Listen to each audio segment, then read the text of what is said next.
E aí, meu povo querido, bem-vindos a mais uma aula nossa de função do segundo grau, dentro de funções polinomiais, ok? Estudando ainda o gráfico da função do segundo grau. A gente está conhecendo gradativo alguns elementos. Vocês que já viram o GeoGebra, as aulas de GeoGebra, já têm uma visão geral da função do segundo grau, já conseguem entender melhor porque o comportamento é parabólico, tá? Na aula passada, a gente viu o vértice da parábola, que é o ponto de mudança de comportamento. Eu indiquei ele por V e ele tem coordenadas que eu também indiquei por XV, YV, onde esse XV está atrelado ao formato geral da parábola, menos B sobre 2A, e o YV é menos delta sobre 4A. Beleza? Olha só, isso aqui é o que a gente viu na aula passada, e a gente vai usar isso para poder aprimorar e finalmente desenhar o gráfico por completo no plano cartesiano. Eu vou trazer aqui nessa aula exemplos que a gente viu na aula sobre estudo do sinal, tá? Os 6 exemplos que a gente viu na aula sobre estudo do sinal, a gente calculou os zeros, eu vou calcular novamente os zeros dessas funções, tá? A gente já sabe que usa a fórmula de Bhaskara, ok? A fórmula de Bhaskara, só para deixar aqui bonitinho para a gente relembrar, vou deixar no cantinho, x igual a menos b, mais ou menos a raiz de delta sobre 2a, onde esse delta significa b ao quadrado menos 4ac. Então isso aqui é o que a gente vai usar de fórmula, ok? Para construir os nossos gráficos nessa aula. Beleza? Se liga. Aqui é um polinômio completo, né? A função de lei f, que o domínio dessa função, da função f, equivale a todos os números reais, ok? Toda função do segundo grau tem um domínio real. Inclusive, a gente vai hoje ver a imagem dessa função do segundo grau a partir do gráfico, tá? E vai conseguir definir isso, o conjunto imagem da função do segundo grau. Bom, encontrando os zeros dessa função, porque para você construir o gráfico, você vai seguir um processo. Você vai encontrar os zeros. Como é que eu encontro os zeros? Só para a gente recapitular e fixar muito bem. Eu atribuo à função o valor de zero, ou seja, significa que essa expressão ela vale zero. Aqui é um polinômio completo, o a da função é 2, o b é 3, o c é 7. Aplicando a fórmula de delta, isso será b ao quadrado. Vou fazer direto, porque a gente já calculou em outras aulas isso. Menos 4 vezes a vezes c, menos 56, que dá menos 47. Sendo delta negativo, isso implica em que? Isso implica que não existe raiz real, ou melhor dizendo, não existe zero real. Não vai ter como cortar o eixo das abscissas, o eixo x, né, galera? Se liga. Então, eu agora também posso determinar o vértice dessa função. Eu não sei onde ela corta o eixo do x, né, o eixo das abscissas, mas eu vou saber agora o ponto do vértice, que é o ponto que ela faz a mudança de comportamento. A propósito, essa parábola tem concavidade para onde? Tem concavidade voltada para cima. Por quê? Porque o A é positivo, tá? Então, encontrando o vértice, quem é o x do vértice? Menos b sobre 2a, ou seja, menos 3 sobre 2 vezes 2, ou seja, menos 3 quartos. E quem é o y do vértice? Menos delta sobre 4a. Então vai ser menos 47 sobre 4 vezes 2, ou seja, 47 sobre 8. Beleza. Aí eu vou esboçar o gráfico bonitinho, tá? Já pensando naqueles valores, eu vou colocar assim bonitinho, tá? Por quê? Porque eu percebo que o vértice dessa função, né, dessa parábola, na verdade, do gráfico dessa função, ele vai ter abscissa negativa, então vai estar um valor mais ou menos por aqui. Claro que eu vou botar fora de escala, tá, gente? 3 quartos é 0, alguma coisa, só que negativo, menos 3 quartos. E 47 sobre 8. 47 dividido por 8 dá quase 6, porque 48 dividido por 8 dá 6. Então vai dar 5 e tanto. Vou botar mais ou menos aqui. Totalmente fora de escala, ok? Mas é só para a gente ter uma ideia do comportamento. 47 sobre 8. Então aqui está o vértice da minha função. Ok? Então ela vai ter o seguinte comportamento. Se liga, galera. Ela vai ter esse comportamento, porque ela é côncava para cima. E vai, em algum momento, interceptar o eixo y, né? Porque ela é infinita. Ela intercepta o eixo y exatamente onde? Super fácil da gente saber. Nesse momento aqui, o x vale zero. Quando eu jogo x zero na minha função, eu estou calculando o f de zero. Toda vez que eu calcular o f de zero na minha função, vai sobrar o valor do c, o valor do c da parábola. Porque aqui, ó, some, quer dizer, 2 vezes 0, 0, 3 vezes 0, 0, sobra só o 7. Sempre vai sobrar o valor de c naquele formato ax² mais bx mais c. Então, sempre vai interceptar o eixo das ordenadas, o eixo y, no valor de c. Então, aqui é 7. Pronto. Eu já tenho o esboço da minha parábola para essa função bem bonitinho, tá? Faltou aqui o eixo x. E aí, terminei o meu desenho. Agora, a gente já foi capaz de fazer com o plano cartesiano completo. Como a gente tinha visto na aula passada, o sinal dessa função é o quê? Todo acima do eixo x. As imagens são todas positivas. Por falar em imagem, qual a imagem dessa função? Seriam todos os números reais? Imagem está ligada ao que, galera? Ao eixo y. Quais são os valores de y que essa função contempla, que estão nessa função? Para qualquer valor de x que eu jogue, os meus valores de y estão aqui, nesses pontos, né? Joguei x aqui, eu vou ter um ponto aqui, tem imagem aqui. Joguei x aqui, eu tenho um ponto aqui, tem imagem aqui. E a imagem, ela começa de onde? Ela começa exatamente, galera, do vértice nesse caso. Então, o conjunto imagem, que eu vou chamar de M de F, será o quê? A partir do vértice, do y do vértice 47 sobre 8, e crescendo infinitamente. São os valores de y que estão nessa função. Nesse caso, eu vou dizer que essa função, ela tem um valor, esse valor aqui para essa função, eu vou dizer que é um valor mínimo. A função tem um valor mínimo. O que é que significa que ela decresce, ó, chega nesse valor mínimo, começa a aumentar de novo. Quem decresce, as imagens vão diminuindo, ó. Eu vou pegando o valor de x lá embaixo, a imagem está aqui em cima, porque o desenho é infinito, tá? Aí eu vou aumentando o x, ele vai chegando aqui e a imagem vai diminuindo. Quando chegou aqui é o mínimo. Passou daqui, vai aumentando de novo. Inclusive, eu vou dizer o seguinte, intervalos de crescimento. Onde é que essa função cresce? Para quais valores de x essa função cresce? Essa função vai crescer, né, do x do vértice, do 3/4 até onde? O mais infinito. Porque toda vez que eu pegar valores de x maiores do que menos 3/4, tá? A função cresce, tá? Os valores da função crescem. E essa função vai decrescer, o intervalo de decrescimento do que manda a função diminuir e decrescer é exatamente onde? Do menos infinito até menos 3/4. Tá? Eu incluo, o menos 3/4 é o momento que ela nem está crescendo nem está decrescendo. Ou melhor, está fazendo os dois. Está crescendo e está decrescendo. É o momento de mudança de comportamento. É o momento que gera o vértice. Tá? É o x do vértice dessa função, dessa parábola. Ok? E o y do vértice é o valor mínimo. A gente viu na aula passada que se eu passar uma reta aqui, ó, pelo vértice, mais especificamente uma reta paralela ao eixo y, ela divide a parábola em duas partes simétricas, tá?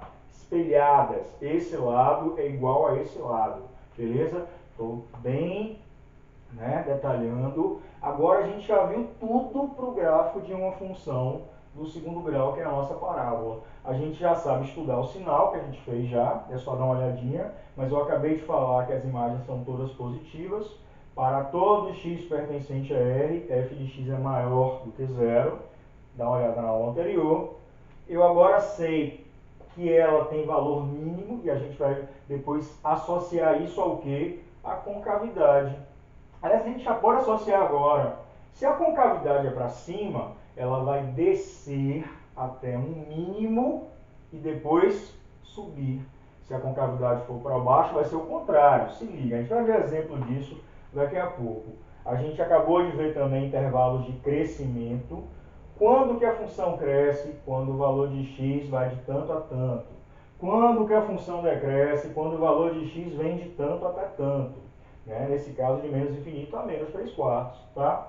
E a gente viu, estabeleceu o conjunto imagem. Eu sabia dizer o domínio e agora eu também sei dizer a imagem da minha parábola. Para saber o conjunto imagem da minha parábola, eu dependo do valor o quê? Do y do vértice, que é um valor ou mínimo ou máximo na minha parábola, tá? Se liga, demorei bastante nesse primeiro exemplo, os próximos a gente vai mais rápido, beleza? Bora para o próximo. Segundo exemplo, meu povo querido, ainda exemplos daquela aula, eu vou pegar os 6 daquela aula para a gente estar usando agora para construir o gráfico por completo, beleza? Eu apaguei as fórmulas do vértice e do de Bhaskara, a gente já sabe qual é, só voltar aí a aula e pescar a fórmula, tá? Beleza, se liga. Então, qual é o domínio dessa função g? Só para a gente fazer tudo completinho, números reais, todos os números reais, que é um polinômio do segundo grau, não tem restrição, pensando nela como um todo, tá? Encontrar os zeros dessa função significa pegar a expressão g e zerar igual a zero, ou seja, dizer que esse polinômio é igual a zero. Como ele é completinho, o a vale menos 1, o b vale 2, o c vale menos 1, tá? Por falar no a igual a menos 1, isso significa que a concavidade é voltada para baixo, porque é negativo o a, beleza? Ok.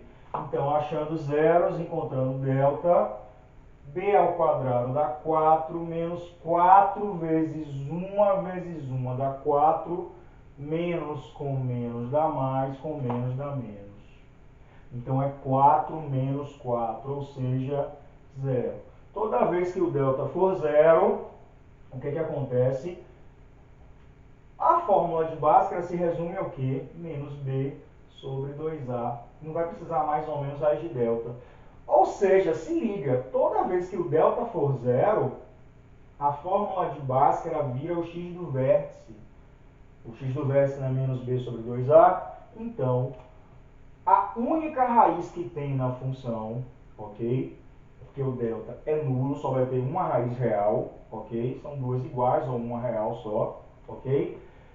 Vai indicar que esse valor, essa raiz, esse x, é exatamente o meu vértice. É o x, perdão, o x é exatamente o x do vértice. E quem é o y do vértice? Vai ser 0, porque não é menos delta sobre 4a, 0 dividido por 4a é 0, beleza? Enfim, daí, toda vez que acontecer isso, que o delta for 0, o vértice da minha parábola sempre será a raiz, que nesse caso, eu não terminei de calcular, né? Se liga, vai ser o quê? Menos b sobre 2 vezes menos 1, né? Vai dar quanto? 1. Menos 2 dividido por menos 2 mais 1. Daí, quem é o vértice também é o ponto de coordenadas 1 e 0. O x do vértice é 1, o y do vértice é 0. Beleza? Se liga. Agora, bora esboçar o gráfico. Como é que fica o esboço do gráfico? A concavidade é voltada para baixo, então eu vou ter a seguinte situação. Vou colocar o eixo x e o eixo y aqui, desse jeito de propósito, tá? O vértice é em 1, a raiz também é em 1, a parábola toca aqui e é côncava para baixo. Vai cortar o eixo y, vai, e vai cortar o eixo y em que valor? A gente falou no exemplo anterior, no menos 1, porque é no valor de c. Porque o zero esse termo, sobra só o C. Beleza? Se liga. Então eu tenho meu desenho todo bonitinho. Como a gente viu naquela aula com esse exemplo, qual é o estudo do sinal? Para todo valor aqui de x, diferente de 1, essa função ela é negativa, menor que zero. Para x igual a 1, a função é nula, vale zero. Beleza? Mas eu não vou escrever isso de novo porque a gente já fez. Qual é o conjunto imagem dessa função g? Essa função agora é uma função que tem valor máximo. E qual é o valor máximo da função? Lembrando que o valor de y, galera. No máximo, y vale quanto? Vale zero, que é nesse ponto. Nesse ponto, o y vale zero. Esse zero é o valor máximo. Tá? Esse zero é o meu valor máximo. Então, a minha imagem, ela vem da onde? Ela vem de lá de baixo até no máximo zero. Então, ela vem do menos infinito até o zero. Tá? A outra, quando tem valor mínimo, começa do valor e vai até mais infinito. Agora tem valor máximo. Vem de algum lugar, vem de lá de baixo, que eu desenho infinito para baixo, e vai até no máximo zero. Tá? Quais são os intervalos de crescimento e decrescimento? Intervalo de crescimento. Vou até escrever por completo aqui. E decrescimento. Se liga. Quando é que a função cresce, quando é que a função decresce. Porque a parábola não é que nem a reta, que só cresce ou só decresce. Ela cresce, nesse caso, ó, ela está crescendo. Chega aqui no 1, ela começa a decrescer. As imagens decrescem, diminuem. Tá? Então, ela cresce quando? Ela cresce quando eu pego valores de x, ó, vindo da onde? Do menos infinito, aberto, infinito sempre aberto, até o 1, fechado. E a partir do 1, ela faz o quê? Ela começa a crescer até o mais infinito. Pronto. Simples assim. Fiz outro estudo completo, já sei achar valor máximo. Só vai ter valor máximo quando a concavidade for voltada para baixo, porque ela sobe, ela cresce ao máximo e depois diminui de novo as imagens, tá? Ou ela terá valor mínimo quando a concavidade for para cima, beleza? O valor máximo sempre, ou mínimo, ou máximo, ou mínimo, sempre está associado ao que? O y do vértice, perdão. Por quê? Porque ou é o menor ou é o maior valor da função. Será o maior quando a concavidade for para baixo, será o menor quando a concavidade for para cima, como no exemplo anterior, tá? Vou fazer mais um exemplo, beleza? Se liga. Então, pessoal, vamos para o terceiro exemplo. Se liga. De novo, quem é o domínio da função i? Cuidado com a representação, cuidado com a escrita. Domínio de quem? De i. A lei é i de x, tá? Também são os números reais. Só para a gente não deixar de se acostumar, é bom ficar repetindo isso. Bom, esse polinômio aqui é incompleto, tá? É uma função do segundo grau também, ok? O a vale menos 1, o b vale quanto? 0, não aparece explícito. O c vale quanto? 9. Se liga, eu posso encontrar o zero dessa função, os zeros dessa função, né? Fazendo i de x igual a zero, ou seja, menos x ao quadrado mais 9 igual a zero. É uma equação incompleta, a gente resolveu, eu vou resolver de novo para a gente lembrar. Menos x ao quadrado igual a menos 9. Isso implica, se liga, que x quadrado igual a 9. Logo, galera, x é igual a mais ou menos 3, né? Eu tenho esses dois zeros. Se eu for tentar resolver com o delta significa o quê? Ele vai ser positivo, porque eu tenho duas raízes, tá? Bom, eu posso encontrar o vértice usando a fórmula, ok? Mas aí eu já consigo perceber, inclusive, que o x do vértice vai dar zero. Por quê? Não é menos b sobre 2a, o b vale zero, ok? O que acontece?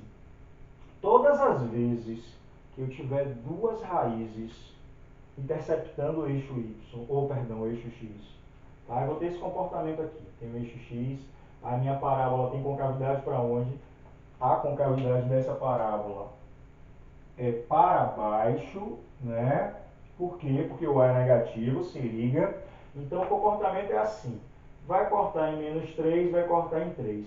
O vértice é exatamente esse ponto aqui, ó, que está na metade desse valor, desses valores, perdão. Isso para qualquer par de raiz diferente. Você não precisa nem usar a fórmula do x do vértice, nem do y do vértice. Por quê? Porque você acha o x do vértice, aí pega esse valor, joga na função, acha o y. Porque para todo x você pode achar o y fazendo o quê?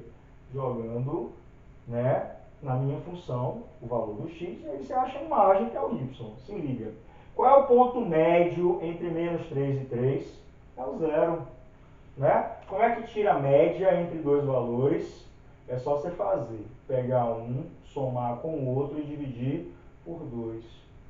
Menos 3 mais 3, 0. Nesse caso, quando os valores forem simétricos, opostos, um e o outro o negativo, a média é sempre no zero. Tá? O ponto médio no eixo x vai ser sempre no zero, na origem. Se liga. Se você quiser usar a fórmula, menos b sobre 2a dá zero. O x do vértice, então, é zero. E quem vai ser o y do vértice? É só você pegar esse valor aqui e jogar aqui. Não precisa nem de fórmula também. Mas se quiser, pode fazer o delta. Você tem o A, o B e o C, pode fazer o delta, mas não vale a pena. Y do vértice vai ser o quê? Pega x, joga aqui, sobra o quê? 9. Esse é o y do vértice, beleza? Para essa função. Então eu vou esboçar, ok? A concavidade é para baixo. Eu vou ter bonitinho o seguinte. Fazer com a escalazinha aqui, tá? Eixo x, eixo y, origem. Eu tenho esse comportamento aqui. Até que não ficou tão feinha não, ficou até bonitinha. Quem é aqui é o 9, tá? Se está tocando em zero, quando a imagem é zero, ó, é o valor de C. Se liga, sempre vai acontecer isso nesse tipo de função aqui, onde falta o B, tá? Mas aí vocês vão se acostumando. Menos 3 e 3, essa é a minha parábola, que a gente viu naquela aula, positiva entre menos 3 e 3, negativa antes do menos 3 e depois do 3. Quando eu falo negativa e positiva é a função, o sinal da função. Se liga.